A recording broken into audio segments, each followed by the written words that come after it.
Okay, second video of the night. Got a set of these 348, 409, I think they're 348. Cylinder heads, like early 60s. Came off a pretty fresh motor, and the guy's kind of curious why the thing's pumping oil, like it's a mosquito killer. And everything's pretty fresh, you know, so I'm pulling these apart to see what's up, and I think he's pulling the short block apart. But he was thinking valve guides, so I mean, I took it all apart. The guides are, you know, everything's pretty fresh, like nothing's loose.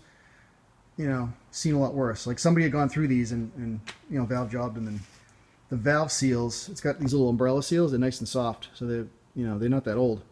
And what I found was whoever rebuilt them last, obviously they took out the little O-ring seals, and they put on these little umbrellas that they stay on the valve stem and they just go over the guide boss. But these things are probably universal umbrella seals. The guide bosses are untouched. They're huge on these things.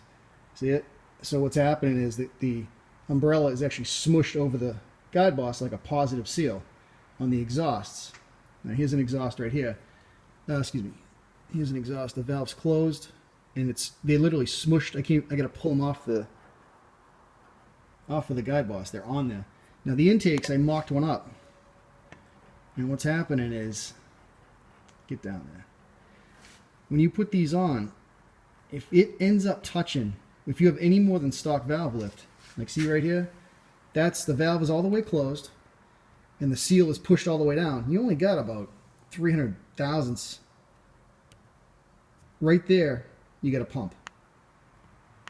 Every time this comes down, and if the rubber touches that guide boss, you got a pump. You're pumping oil right through the valve guide. I think that's the problem. So I think that's the demise of this motor. So I'll probably go in and end up machining the guide bosses down for like a positive, like a Viton seal, like a metal clad Viton, and make sure there's enough. Just check my clearance between the retainer and the seal for whatever valve lift, you know, the guy wants to run. So hopefully that'll solve it. But yeah, always something new. Have a good night.